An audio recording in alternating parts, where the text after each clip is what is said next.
মানুহৰ যিটো আত্মপ্ৰতিষ্ঠা নিজকে প্ৰতিষ্ঠা কৰাৰ যিটো যাত্ৰা এই যাত্ৰাত আমি একেলগে এই যাত্ৰা কৰিম বুলি ইতিমধ্যে উল্লেখ কৰিছোঁ। শিৱসাগৰৰ ৰাজনৈতিক অভিৱৰ্তনৰ সভাপতি ডাঙৰীয়াই এই কথা উল্লেখ কৰিছে। আমি গুৱাহাটীত আমি যেতিয়া একেলগে প্ৰথমবাৰৰ কাৰণে ঐক্যবদ্ধ হৈছিল তেতিয়াও এই কথা দৃঢ়তাৰে শক্তিশালীভাৱে উল্লেখ কৰিছিলোঁ যে অসমৰ ভাল ভৱিষ্যতৰ কাৰণে সুৰক্ষিত ভৱিষ্যতৰ কাৰণে যি ৰাজনৈতিক যাত্ৰা হ'ব এই যাত্ৰাত অসম জাতীয় পৰিষদ আৰু এছডিচি একেলগে কান্ধত কান্ধ মিলাই আগবাঢ়ি যাব অসমৰ ভৱিষ্যত।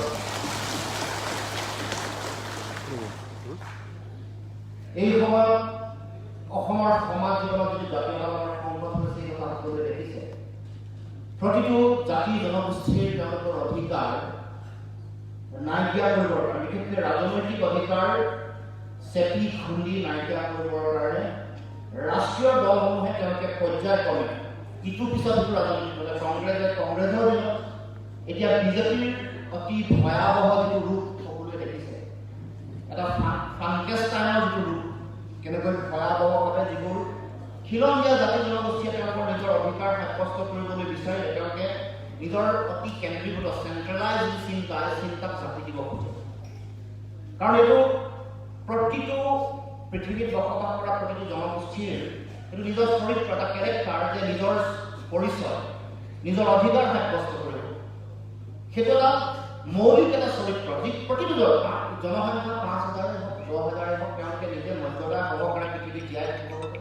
তেওঁলোকৰ আত্মপৰিচয় দাঙি ধৰিব খোজে। নিজৰ চিনাকি আইডেণ্টিটি চেল্ফ আইডেণ্টিটিটোৰ প্ৰতি প্ৰতিটো ক্ষুদ্ৰ ক্ষুদ্ৰ জাতি সত্তা তেওঁলোক অতি কনচাৰ্ণ, খুব তেওঁলোকে ইয়াৰ প্ৰতি তেওঁলোক খুব সংবেদনশীল, খুব দায়িত্ব সহকাৰে বিচাৰে আমাৰ অধিকাৰ সুৰক্ষিত হওক, আমাৰ ভাষা সুৰক্ষিত হওক, আমাৰ কৃষ্টি সংস্কৃতি সুৰক্ষিত হওক, আমি নিজৰ অৰ্থনীতিৰ ভেটি শক্তিশালী কৰিব পাৰোঁ, আমাৰ মাটি ভেটি সুৰক্ষিত হওক।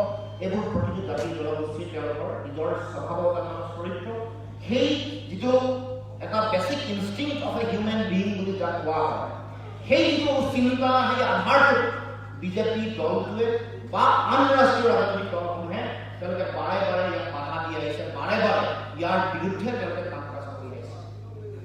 কংগ্ৰেছৰ দিনত আপোনালোকে দেখিছে যে কেনেকৈ এই কাৰ্বি আংলঙৰ স্বায়ত্তশাসিত পৰিষদৰ তেওঁলোকৰ ৰাজনৈতিক অধিকাৰ কেনেকৈ কুক্ষিগত কৰিবৰ কাৰণে তেওঁলোকে ষড়যন্ত্ৰ চলাইছে। এতিয়া বিজেপি দলটো অতি আগ্ৰাসী, তাৰ উদাহৰণ আপোনালোকে দেখিলে BTAD নিৰ্বাচনৰ পিছত অসমৰ ৰাইজক এতিয়া বুজাব নালাগে বিজেপি কিমান ভয়াৱহ হ'ব পাৰে।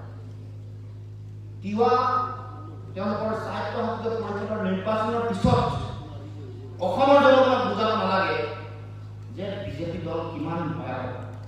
সেই ভয়াৱহতাৰ খবৰ আৰু উমান ৰাভা হাছং তেওঁলোকৰ স্বায়ত্তশাসিত পৰিষদৰ আগন্তুক দিনত তেওঁলোকেও উপলব্ধি কৰিব। মিচিং স্বায়ত্তশাসিত পৰিষদৰ তেওঁলোকৰ আগন্তুক দিনত ৰাজনৈতিক যাত্ৰা তেওঁলোকেও উপলব্ধি কৰিব, যি কথা উমান ইতিমধ্যে পাইছে। সেইকাৰণে ভুৱন পেগু ডাঙৰীয়াক বিজেপিক যোগ দিবৰ কাৰণে জোৰ কৰিছে।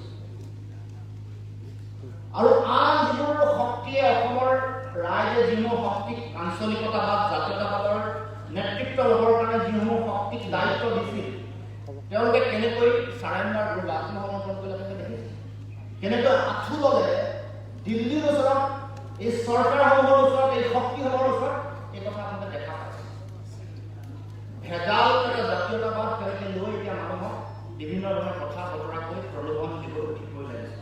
অৰ্থাৎ বিজেপিৰ যিটো আগ্ৰাসী চৰিত্ৰ, তেওঁলোকৰ অতি কেন্দ্ৰীভূত যিটো চিন্তা চেন্ট্ৰেলাইজ তেওঁলোকৰ যিটো মানসিকতা, ইয়াৰ বিপৰীতে আমি যদি আমাৰ অধিকাৰ যদি সুৰক্ষিত কৰিব লাগে তেতিয়াহ'লে আমি সকলোৱে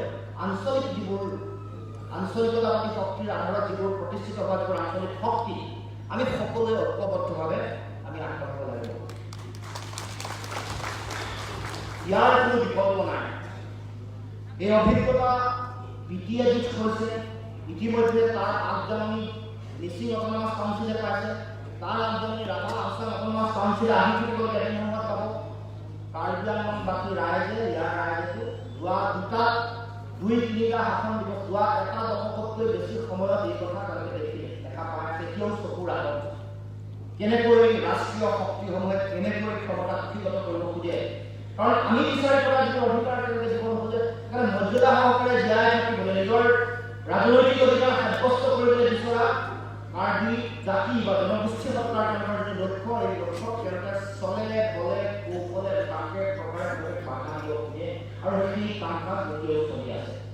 গতিকে কাৰ্বি আংলবাসী ৰাইজৰ প্ৰতি, বিশেষকৈ কাৰ্বি জাতি হত্যাৰ প্ৰতিগৰাকী ব্যক্তিৰ প্ৰতি মোৰ আহ্বান যে আমি সকলোৱে জাতীয়তাবাদ নিজৰ খিলঞ্জীয়া যিটো আঞ্চলিকতাবাদী ধাৰা, এই ধাৰাক আমি শক্তিশালী কৰিব লাগিব আৰু সেইকাৰণে এএছচিচিৰ হাত আমি সকলোৱে শক্তিশালী কৰিব লাগিব। আমি এই যাত্ৰাত অসম জাতীয় পৰিষদ সদায় আমি একেলগে থাকি এই কথা আমি কৈছোঁ। গতিকে তেওঁলোকে বিচাৰি থকা যিবোৰ সংবিধানগত অধিকাৰৰ যিটো বিষয়, এইবোৰ সাংবিধানিকভাৱে নিষ্পত্তি হ'ব লাগিব। আমি অসম জাতীয় পৰিষদ দায়বদ্ধ সংবিধানৰ গণ্ডিত থাকি কাৰ্বি জনগোষ্ঠীৰ তেওঁলোকৰ মৰ্যাদা, তেওঁলোকৰ অধিকাৰ সুৰক্ষিত কৰিবৰ কাৰণে অসম জাতীয় পৰিষদ দায়বদ্ধ।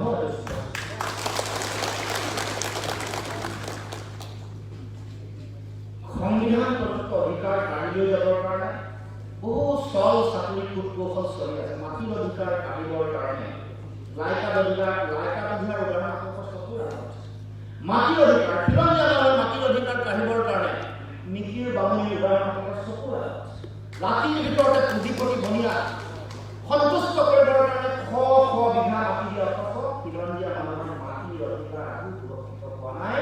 খিলঞ্জীয়া মানুহ আজিও ভূমিহীন হৈ তেওঁলোকে জীয়াই থাকিব বাবে লাইকা দহিয়া কৰ্দৈ শ শ ঘৰ মানুহ আজিও তেওঁলোকে 1 বিঘা মাটিত তাত চৰকাৰী মাটিত তেওঁলোকে 15 ঘৰ ভাড়া ঘৰ জীৱন নিৰ্বাহ কৰে।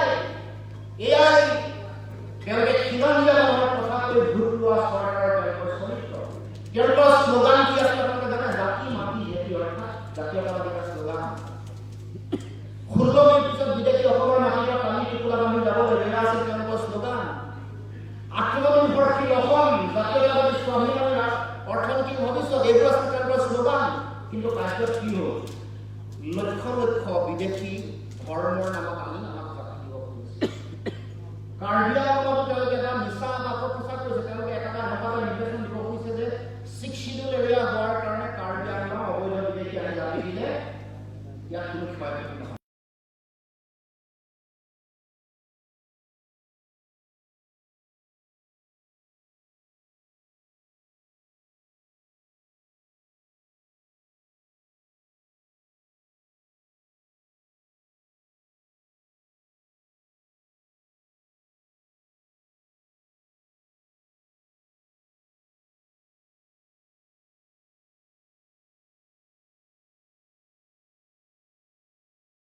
ধৰ্মৰ কথা কৈছে, ধৰ্ম যদি কনভাৰ্ট কৰিলে তেতিয়া কোনে পাৰে? কনভাৰ্ট কৰি তেওঁ যদি খিলঞ্জীয়া মানুহৰ নামলৈ তেওঁলোকে নামান্তৰ হয়, যদি ভাগ্যৰ বলত তেওঁলোকে যদি এখন জনজাতীয় চাৰ্টিফিকেট গোটাই ল'ব পাৰে, আপোনালোকৰ ইয়াত এমএলএ হ'ব, কাউন্সিলৰ ইএম হ'ব, কাউন্সিলৰ মেম্বাৰ হ'ব, কোনো বাধা বিলাক হ'ব নোৱাৰে। এই যে মিছা বিভ্ৰান্তি কৰিব বিচাৰিছে, কাক জাপি দিয়াৰ পাছত এখন ৰাজ্য 6 শিডিউল অঞ্চলসমূহ যিসমূহ আছে, সেই অঞ্চলসমূহলৈ তেওঁলোক নহাৰ যিটো ব্যৱস্থা, সেই ব্যৱস্থাটো আজিলৈকে কৰিব পৰা নাই। আমি সামগ্ৰিকভাৱে অসমৰ কোনো প্ৰান্তত কাঁহ জাপি দি অবৈধ বিদেশী জাতি দিব বিচৰা যিটো ষড়যন্ত্ৰ, এই ষড়যন্ত্ৰক একেলগে সামূহিকভাৱে বাধা দিব খুজিছোঁ, যাতে অসমৰ আন প্ৰান্তত নাগৰিকত্ব পোৱাৰ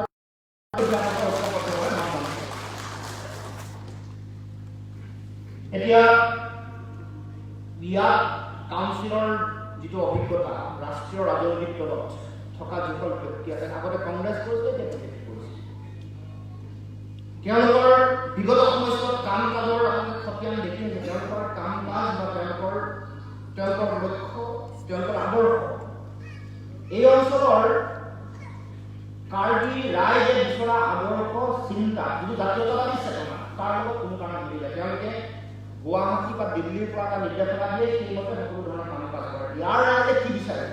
নিজে নিজৰ ভৰিৰ ওপৰত থিয় হৈ থাকিব বিচাৰিছে, নিজৰ আত্মমৰ্যাদা বিচাৰিছে, নিজৰ অধিকাৰ বিচাৰিছে, নিজৰ আত্মপৰিচয় বিচাৰিছে, নিজৰ ভাষা, নিজৰ সংস্কৃতিৰ সুৰক্ষা বিচাৰিছে। কিন্তু এই গোটেই কথা বতৰাবোৰ যেতিয়া ৰাষ্ট্ৰীয় ৰাজনৈতিক দলৰ অধীনত কোনোবা থাকে, তেতিয়া তেওঁলোকে সেই ন্যায় ৰাইজক কেতিয়াও দিব নোৱাৰে, সেই অধিকাৰসমূহ কেতিয়াও সুৰক্ষিত কৰিব নোৱাৰে, কাৰণ তেওঁলোকে যুঁজ দিব নোৱাৰে ইয়াৰ ৰাইজৰ কাৰণে, তেওঁলোকে যুঁজ দিয়ে নিজৰ ক্ষমতা নিজৰ জাতি ৰক্ষা কৰিবৰ কাৰণে, আৰু যাতে দিছপুৰ আৰু দিল্লীত যাতে তেওঁলোকে সন্তুষ্ট কৰি ৰাখি নিজৰ জাতি ৰক্ষা কৰিব পাৰে তাৰ চিন্তাতে দিন ৰাতি তেওঁলোক ব্যস্ত হৈ থাকে।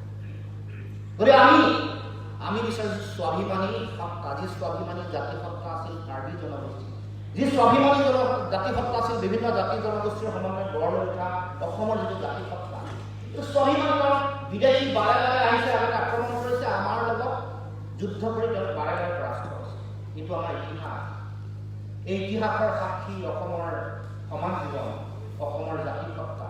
গতিকে আহি থাকিবলগীয়া দিনসমূহতো অসমৰ খিলঞ্জীয়া জাতি সত্তাই যাতে কেতিয়াও কোনো কাৰণতে অসমবাসী ৰাইজে যাতে কোনো কাৰণতে কেতিয়াও এইখন অসমৰ দ্বিতীয় শ্ৰেণীৰ নাগৰিক হিচাপে জীয়াই থাকিব লগা পৰিৱেশৰ সৃষ্টি নহয়, তাৰ কাৰণে এতিয়াই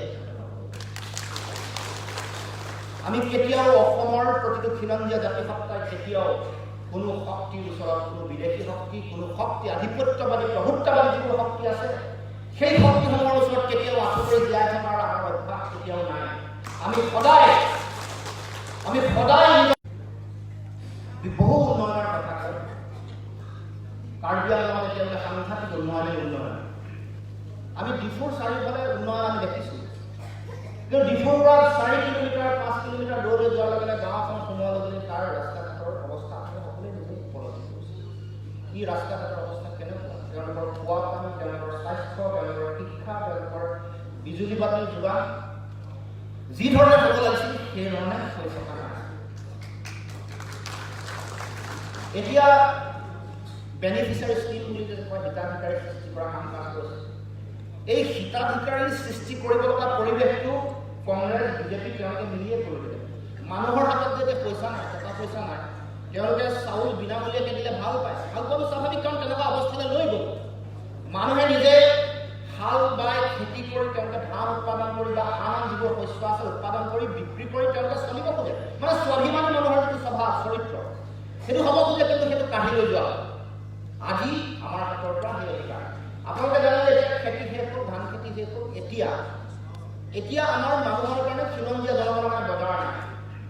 বজাৰত যদি ধান বিক্ৰী কৰিবলৈ যায় বনিয়াই, ইয়াত সাঁতোৰা আছে, তেওঁলোকে গাঁৱৰ মানুহৰ ঘৰলৈ গৈ 50টা বস্তা দলিয়াই দিয়ে, আৰু তাত আমি 600 বা 700 টকাত ধান ভৰাই তেওঁলোকক দিব লাগে, অথচ ধানৰ বৰ্তমানে চৰকাৰে নিৰ্ধাৰণ কৰি দিয়া মূল্য 1800 টকাৰ পৰা 19 টকা,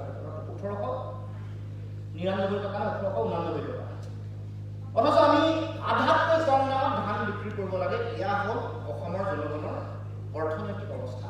গতিকে ইয়াক কোনে কোঙা কৰিলে চৰকাৰে, বিজেপি চৰকাৰে। আজি এক বিনামূলীয়াকৈ চাউল দিছে, চাউল ল'বলৈ মানুহে লাইন পাতিবৰ কাৰণে বাধ্য কৰিলে চৰকাৰে, কাৰণ চৰকাৰে যিসকল ৰাইজে নিজৰ মাটি ভেটি আছে, খেতি বাতি আছে, কাম কাজ কৰি আছিল, তেওঁলোকৰ হাতৰ পৰা সেই কেপাচিটি, যিটো প্ৰডাক্টিভ কেপাচিটি, উৎপাদন কৰিব পৰা শক্তি, তেওঁলোকৰ বজাৰ এইবোৰ লৈ গ'ল। ইয়াতে আদা হয়, আদা বিক্ৰী কৰিবলৈ ন্যূনতম খেতিয়কে ভাল মূল্য নাপায়, কোনে পায়, বনিয়াই মূল্য পায়। ইয়াত আনাৰসৰ মানে মাটি পথাৰৰ উৎপাদন হয়, কৃষকে মূল ধন নাপায়, কোনে পায়, মধ্যভোগীয়ে পায়। চৰকাৰৰ অব্যৱস্থাৰ কাৰণে আজি এই ঘটনা। গতিকে মই যিসকলে হিতাধিকাৰী আছে, যিসকলে চাউল ল'বৰ কাৰণে যিসকলে যায়, তেওঁলোকক মই দুখ দিব খোজা নাই। আমি আহিলে যিসকল ব্যক্তি দুখীয়া হৈ আছে, যাৰ ওচৰত আজি চাউলৰ অভাৱ, তেওঁলোকক চৰকাৰে এতিয়া যিটো হাৰত দিছে তাতকৈ বেছিকৈ দিম, বেছিকৈ দিয়াৰ ওপৰত কিন্তু আমি আৰু দুটা বস্তু দিম।